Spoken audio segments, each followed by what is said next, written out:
Okay.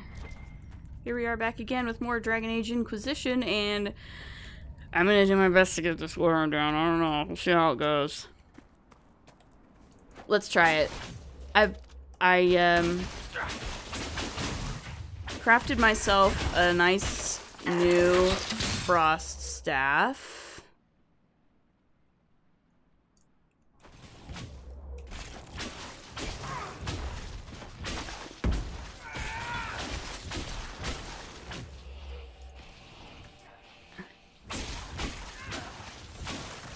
This guy right here.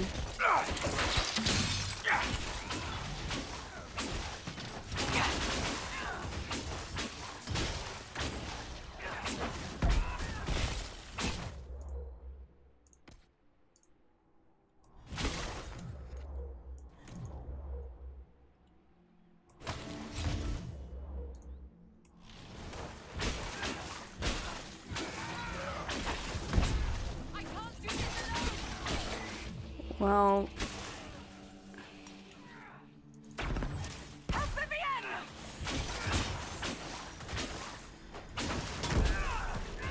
it's, this one's a little more heavily damaged, so...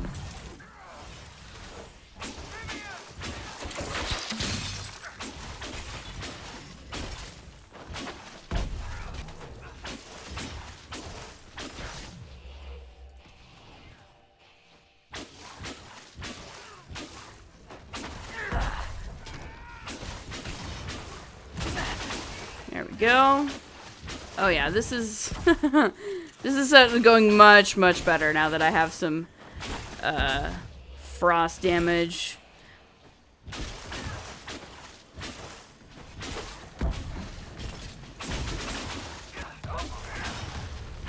Significantly better.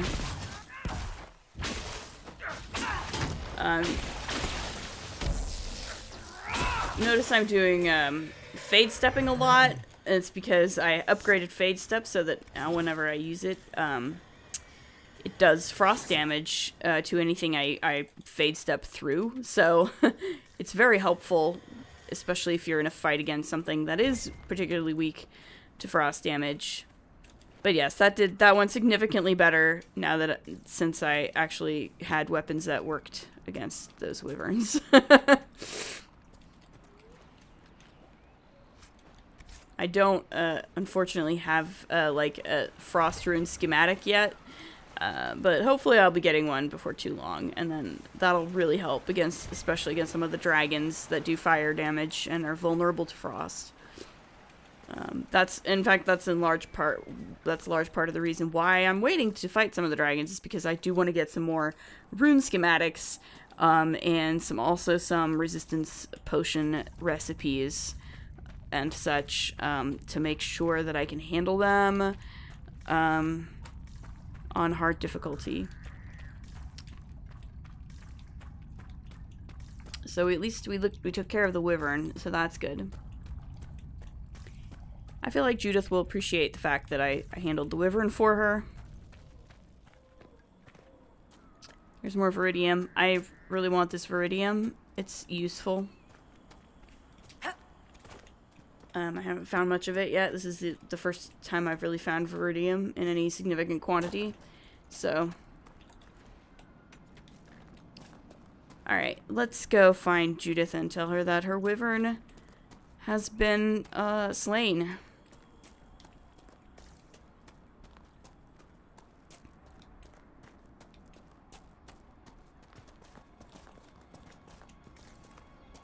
Oh.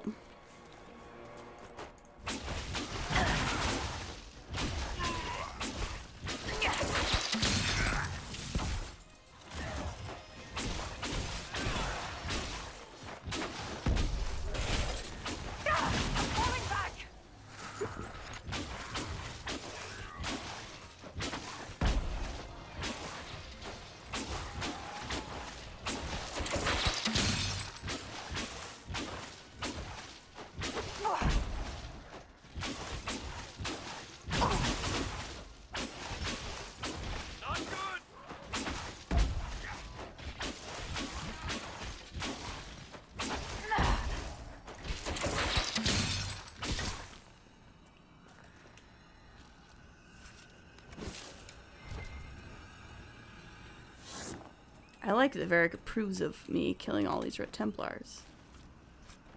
I mean, I approve of it too.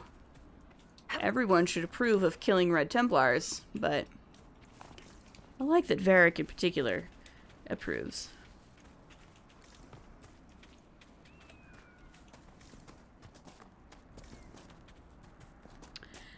So anyway, yeah, that was a lesson learned.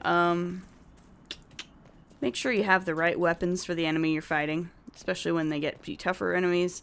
Some things, you know, if they're just regular old random bandits or whatever that you're fighting, it doesn't really matter, but some of these tougher guys, like, you really gotta have the right weapon, or, like, it's just, like, there's just not gonna be any point to it.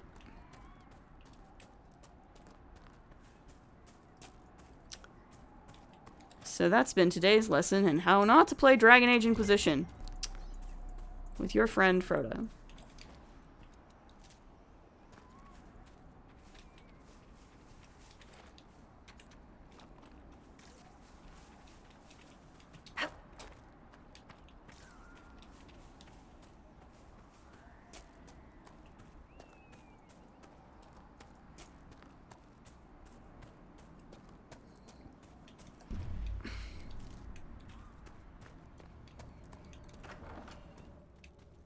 Hello, Judith. Welcome again. So I killed the wyvern, finally. It took me a while, but I got it. I got it!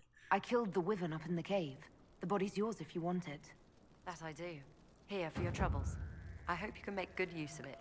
Oh, I'm sure I can. Whatever it is you gave me, I'm sure I'll make great use of it. Yes, absolutely. What did she even give me? Nothing, apparently? I don't know. What else have I got? Rifts at Three Trout Farm. Where's the other rift?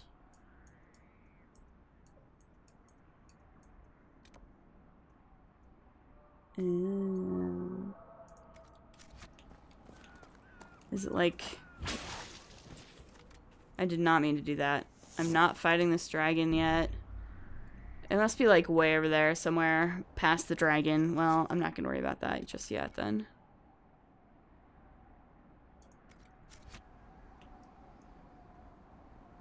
There is another landmark, however, that I might be able to grab without actually aggroing the dragon.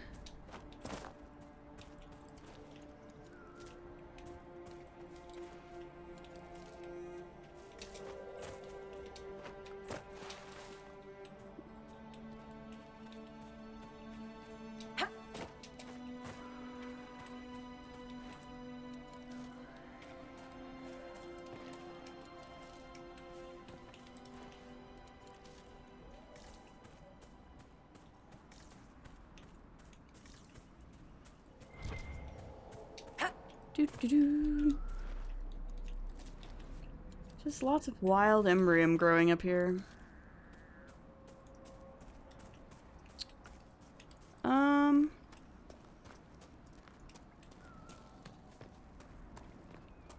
Yeah, I think I should be able to grab it.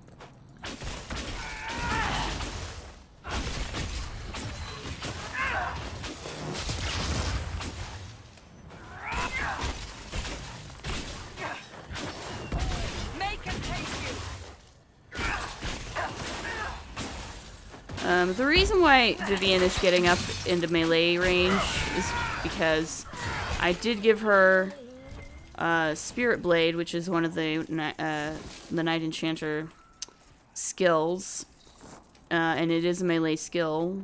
It's literally a blade made of spirit that does spirit damage. It's pretty cool, but it does kind of sometimes mean that Vivienne is like in melee range when I don't necessarily want her to be, but whatever. It's fine. It's fine. In these situations, it's mostly fine. It really only starts making a difference when, like, you're fighting a dragon and she gets up close and you're like, no, wait, don't do that. You're gonna die. Like you do, you know. Like you do. Oh yeah, I can totally grab this. Wyvern's Watch. A mug and a bottle of wine indicate this sheltered spot may once have been a popular place to enjoy the view. Someone has carved Milton plus Lonnie into the side of the bench. Yeah, probably not the best place to go right at the moment, given the company that's that's in the neighborhood.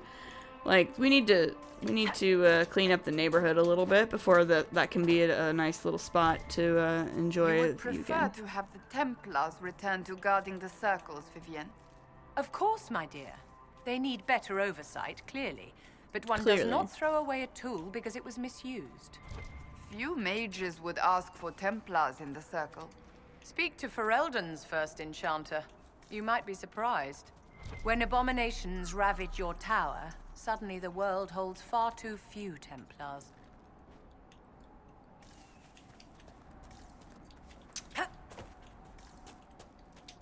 That's a good point, I guess.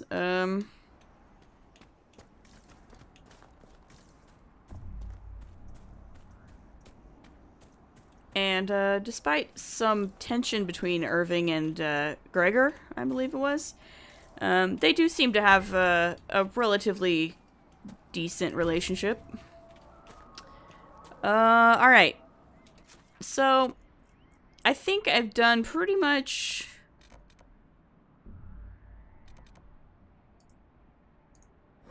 What's over here? My map's telling me there's a locked door over here.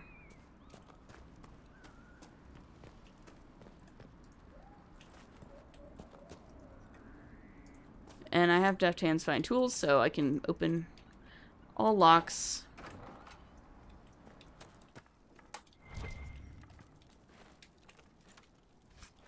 Ooh.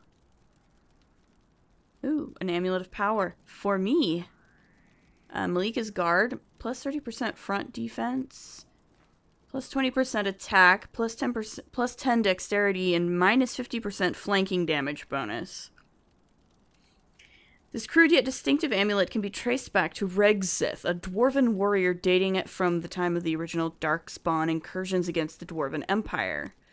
That may be a good amulet for, like, Blackwall or Cassandra, because they don't really do much flanking damage. I don't have them, they're warriors, and I mostly want them to be, you know, front-facing warriors anyway, so a flanking penalty to flanking damage wouldn't make any difference in their case. Alright, anyway, so I think that's about all I've got here for the moment. So, I think, let's go back to Skyhold really quick.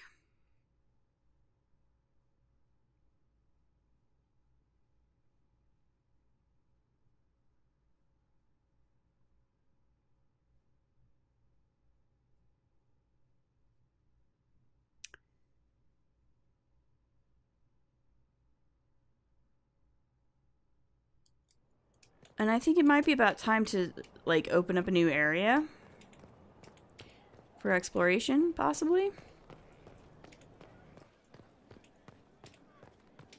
Your worship. Like, possibly the Western Approach, since that's where I have to go next for the main mission anyway.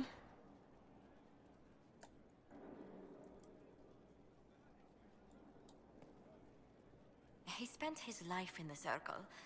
Perhaps a tailored coat from Valroyo? He can't wear armor all the time. He will appreciate the gesture, Lady Ambassador. That's a polite way of saying he wouldn't like it, isn't it? Yes, it is. No matter what you do, Cullen is never going to enjoy dressing up, and he's always going to want to wear his armor. He'll be very polite about it, because he's a nice person. But that's not his style. It's just not his style, Josephine. I'm sorry. Alright, what do we got? Oh, observing the deadlock. Despite their intent to craft a political entity to oppose us, these noble families are too embroiled in their own conflicts to even acknowledge us. We have acquired some additional trading partners who are tired of waiting for a winner to emerge, and some money, so that's cool. I like money. Power for a price. A formal document with impeccable filigree. The Inquisition is a sight to behold, a command of legions, hearts, and minds. It is worthy, your Inquisitor is worthy, and my masters are pleased. I will bring my wares, and together we will extend your reach ever further. Now you trade not just in treasures, but in will. The esteemed Ferris, the representative. Okay, whatever you say.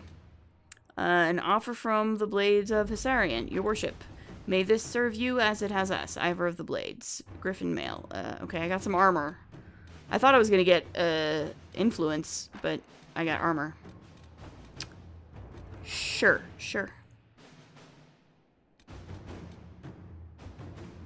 Really? You did not notice? I had no idea Lady Beverly was one of your people. You might have told me before I embarrassed myself. Oh. I'm sure you didn't embarrass yourself. Alright, let's locate Reese and Evangeline. Because I think I want Liliana to, Let's see what we have. handle that.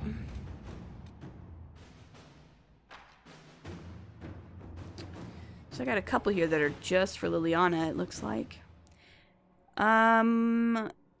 Let's go ahead and do a battalion for Sarah and Rochelle.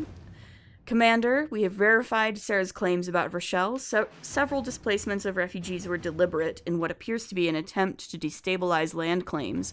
While there would be no direct gain for involving the Inquisition, increasing our presence could have unexpected results. In any case, it is a trivial matter to divert troops to march through the city. Lieutenant Estiel. Yeah, let's do it. To work? Send your men, Cullen. Have fun. I like giving Cullen a chance to sort of, you know, show off a little bit, because he's so good. Like, he's so good at commanding the troops. It's like, yeah, let's do it. A friend in Carinus. According to Dorian, while most Tevinter Magisters are not Venatori supporters, they will also not raise a finger to prevent the Venatori from wreaking havoc in the south. There are some, however, who see the cult for what it is and are trying to expose it. A Magister contact in Carinus by the name of Maevaris Tilani is attempting to introduce a law in the Imperial Senate, which would see Venatori activity sharply curtailed in Tevinter. Dorian suggests that quiet Inquisition support of Maevaris would be beneficial, and ultimately could drum up support from other Magisters fearful of what Corypheus represents. Okay, sure. Yeah, Maevaris is actually... She's a character from the comics, actually. She's actually, I think, related to Varric by marriage. She married a dwarf. He died, so she's a widow now, but, he left her... she's exceedingly rich, and she's a magister. But she still maintains some connection with Varric. And she's also a friend of Dorian's, so that's cool. She's a cool character, and honestly, one of my big hopes for the next Dragon Age game is that we get to meet her in game.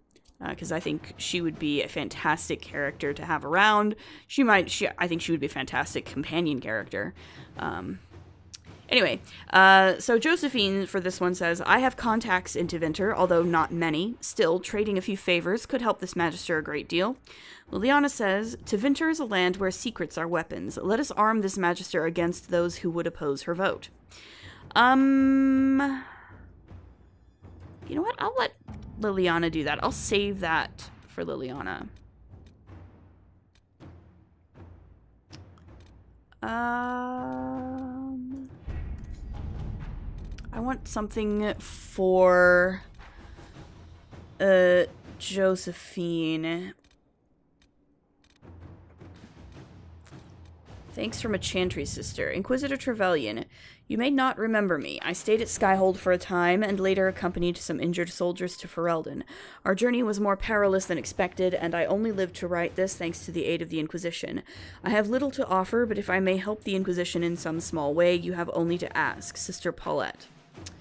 Josephine says, I could arrange to transfer Sister Paulette to the Chantry in Denerim. Having a reliable ally in the capital's Chantry could prove valuable. Liliana says, Sister Paulette showed bravery and kindness in staying with the injured soldiers. She has already done more than was asked. Let her remain with her fellow sisters in peace. Yeah, I think Liliana she's a little more ruthless in this game than she was in the past, but she still has two soft spots. One is animals, and the other is people who are genuinely like believers in the chant and want to live that life of contemplation.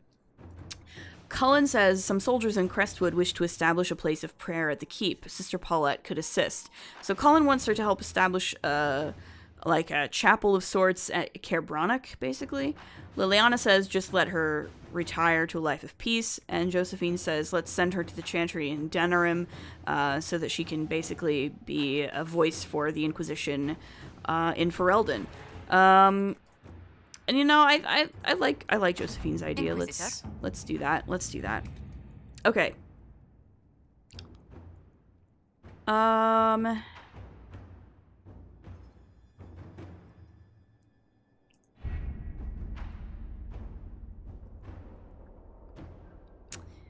Let's actually...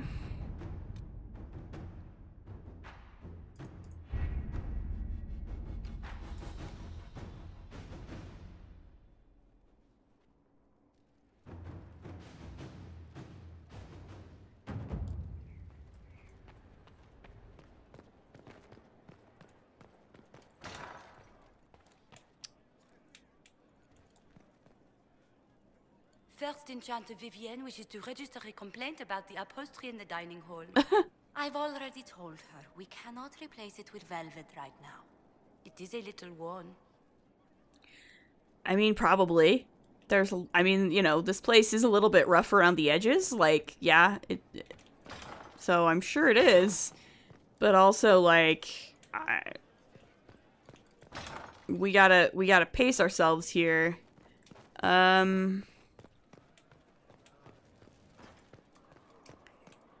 Actually, Your worship.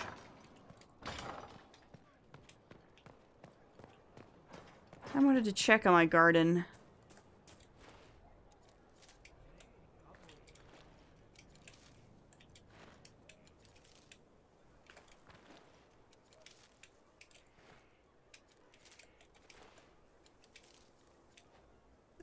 What can I plant now? Do I have some more? I do have a royal elf fruit, which is nice. I think... Otherwise, let's just do this. And we'll leave it for there. We'll leave it that way for now.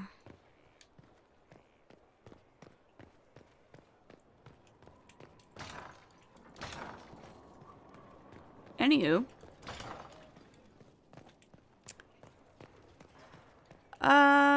Actually, Solus. Sleep well.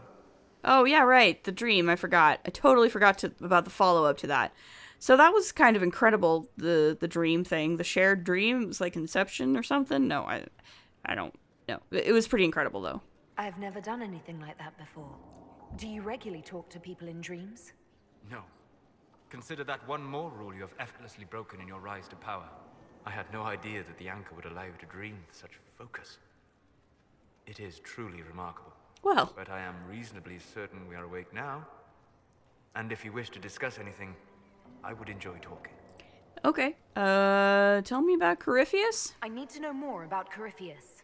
We spoke of this on our travels to Skyhall. What more can I tell you? Cassandra and Varric seem more familiar with their adversary. Yeah, but I respect your opinion.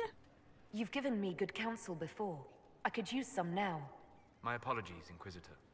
My poor manners shame me. I claim no secret wisdom, but I will guess as best I can.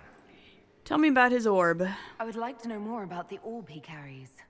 As I said, that must be the means by which he created the breach. I suspect the blast that destroyed the Conclave was more accident than anything. The result of unlocking power that had sought release for ages. What I cannot understand is how he managed to survive such an explosion. So the orb is elven, right? You know about this elven stuff, right? You can tell me about it, right? You said that you believed the orb is elven. I never would have believed a Devinter mage could unlock such a powerful relic. It clearly enhances his abilities, giving him access to power he should never have known. Like the power to control the archdemon. Indirectly, one assumes. Nothing in any law connects my people to the old god dragons who became archdemons. Okay. So, what's his power base? What can you tell me about the source of Corypheus's power? According to the law, The ancient magistars of Devinter received guidance from the old gods. Corypheus commands a false archdemon, a corrupted old god. This suggests he no longer sees himself as their minion. Some of his unique power comes from the corruption of the blight. The rest may come from the orb he carries. So a mix of elven magic and blight magic, or whatever the blight happens to be. So what do you think he'll do next? What do you think Corypheus will do next? You shamed him when you destroyed Haven. Indeed. Spoiled his glorious victory. It would be worse to acknowledge that you had done so. He must continue on his course or show weakness. He will return to his plans to throw Olay into chaos, and then conquer it for Devinter. So you're pretty sure of that? You're sure that's what he'll do? As certain as is possible. Assuming I can plausibly predict a man who seeks to rise to godhood. Okay, fair. Can you? The key is understanding this. No real god need prove himself. Anyone who tries is mad or lying. His deception will undo him, as it has done countless fools before. Yeah, you know, it's an interesting thought that a real god probably wouldn't wander around declaring himself a god. You know? He'd probably wander around, you know, he'd probably be a lot more unassuming, let's put it that way. A real god wouldn't have to do all this flashy stuff, right? He wouldn't have to show off. He could, you know, he could hide his power. He wouldn't need to make a point. It's something to think about. Tell me about your journeys. I'd like to hear more about what you saw in your exploration of the Fade. I would be happy to share it with you. Tell me about old ruins. Tell me about the old ruins you explored. I found the ruin of Barandur. Interesting. A lost Devinter city buried deep beneath a dead and barren wasteland. Volcanic ash had sealed it tight. In one dark moment, every living creature in the city seared and smothered. They were statues in the ashes, like a mold made to recall the lost. Barandur is considered kind of legendary, actually. Some people don't even think it ever existed to begin with. It's almost like the Atlantean legend or whatever, story of Atlantis. Destroyed by the old gods, I believe is the legend. Tell me about spirits. Tell me about a spirit you encountered. I met a friendly spirit who observed the dreams of village girls as love first blossomed in their adolescence. Oh. With subtlety, she steered them all to village boys with gentle hearts, who would return their love with gentle kindness. The matchmaker, so I called her. That small village never knew its luck. Cute. Also, I love the way Solus talks, right? Cole is sometimes more obvious in he uses a lot of alliteration and stuff. But Solus speaks in verse a lot, and I really like that. It really works for me. Tell me about old memories. Tell me about the old memories you found in the Fade. I saw a savage human horde go marching toward the battlefront. They sang a soldier's hymn to keep formation. The primal music shook the ground. These savage, unwashed warriors carried harmonies no chantry choirs mastered. Though their cause was all but hopeless, they sang songs that made the spirits weep. Fascinating. We'll Thank talk you. Later. Goodbye. He does have some great stories.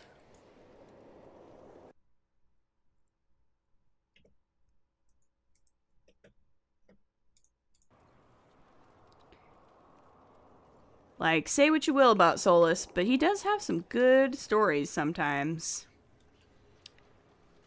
Alright. Oh, here's something I haven't read yet. Ah, yes, this is the way of the Rift Mage for my specialization quest. From Power Bleeds, harness the flow. Your trainer's words make one passage stand out. There are no tomes dedicated to this manipulation. There has been no time for academics, only the practical, and not in a manner that mitigates risk. Power in a raw form has found an outlet, both visible and in ways that only we of arcane proclivity can sense. The risk is great. An account.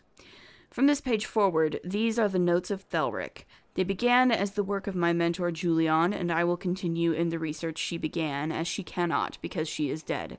The rift we were examining did not react well to her last investigation. We believed ourselves prepared for demonic manifestation. We were not prepared for how the energies we expected would be encountered. Well versed in the forces that magic can produce, my senior was surprised by an alteration, a deviance. That which previously had to be coaxed is now a flood that must be staunched. The same amount in different intensity, quick to expose fault in the way it is accessed.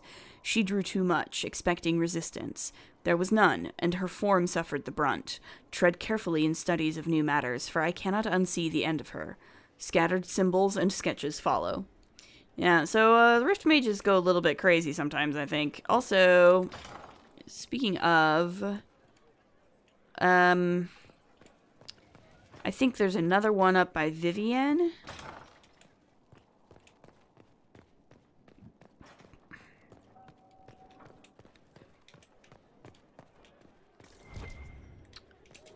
Indeed, this might be it? Yes, the Way of the Night Enchanter. From rank and role in victory, Commander Helene's words make one passage stand out. Many are reluctant to include the rank, but that is because it is rare enough that they have not seen it deployed. Most change their mind when they fight alongside. All change their mind when they fight against. An account. The training was not pleasant for me. When first I exited my circle, I was as a babe new to the world, and then I was in battle, in defense of nation and name, and the lines did form, and my fellow mages took their positions in the rear, and I stepped forward. Then my place in the fray opened, and those of muscle and blade were around me, and I was not afraid, for I knew my role and worth, and soon did all others know them as well. Any concerns I had that the knights would not heed evaporated. All knew their rank, their place, and the value of that to their lives. Our blades were of different ken, but our purpose was clear and defined. On the field, in the battle, I command. Detailed principles and examples of command follow. Vivienne, of course, is that's her specialization is Knight Enchanter, and Solas's specialization is Rift Mage. So they have those books, and I'm pretty sure the one for Necromancy is around near Dorian. But I want to talk to Cullen. I'd like to talk to Cullen. So I will do that.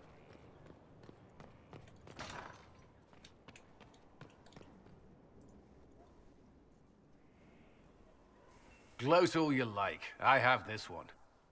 Are you sassing me, Commander? I didn't know you had it in you. Why do I even... Inquisitor. It's alright, don't get up. Does this mean I win? Having fun? Are you two playing nice? I'm always nice. Of course you are. You need to come to terms with my inevitable victory. You'll feel much better. Really? Because I just won. And I feel fine. Show off. Don't get smart. There will be no living with you. Dorian's a sore I should loser. return to my duties as well. Unless you would care for a game. Oh, are you kidding? Oh, I'm sure Nadia loves this game. She's from not only is she from a noble family, but she spent most of her life locked up in a circle with not much else to do. She's probably played a lot of board games. So yeah, let's do it. Prepare the board, Commander. As a child, I played this with my sister. She would get this stuck-up grin whenever she won, which was all the time. My brother and I practiced together for weeks. Oh, the look on her face the day I finally won. And between serving the Templars and the Inquisition, I haven't seen them in years. I wonder if she still plays. Tell me about your family. I want to know more. You have siblings. 2 sisters and a brother. Where are they now? They moved to South Reach after the Blight. I do not write to them as often as I should. Oh, it's my turn. No, she's definitely gonna play fair. I think Nadia's got a bit of a competitive streak in her.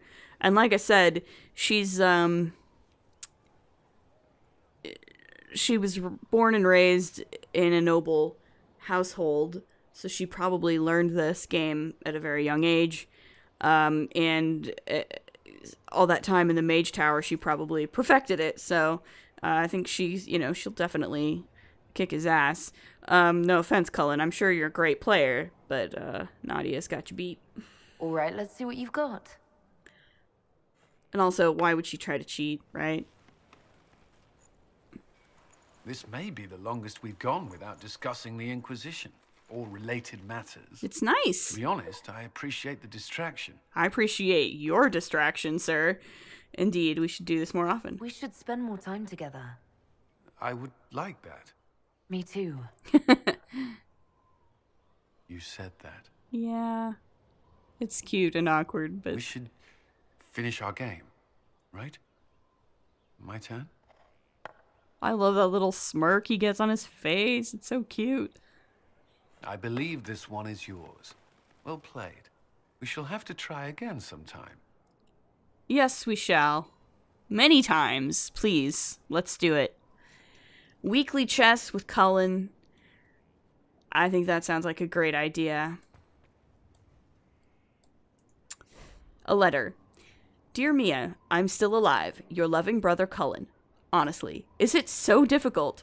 We thought you were dead.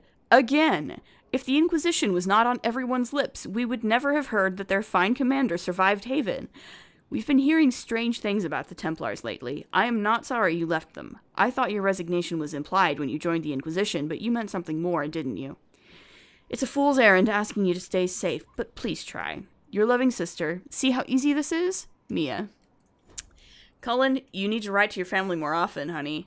Like, come on, man. They worry about you, man. You've got family that worries about you. Not everybody can say that. I know Solus is waiting for me to talk to him again. I have a lot of people to talk to, but Your worship. I also don't want to run out of things to say while I still have so much to do out in the world.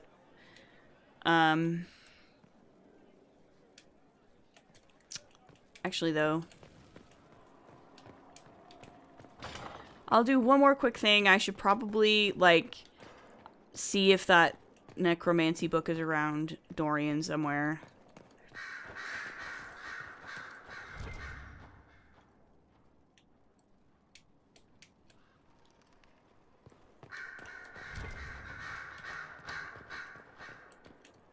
Dorian, I know you got a... Yeah, here it is.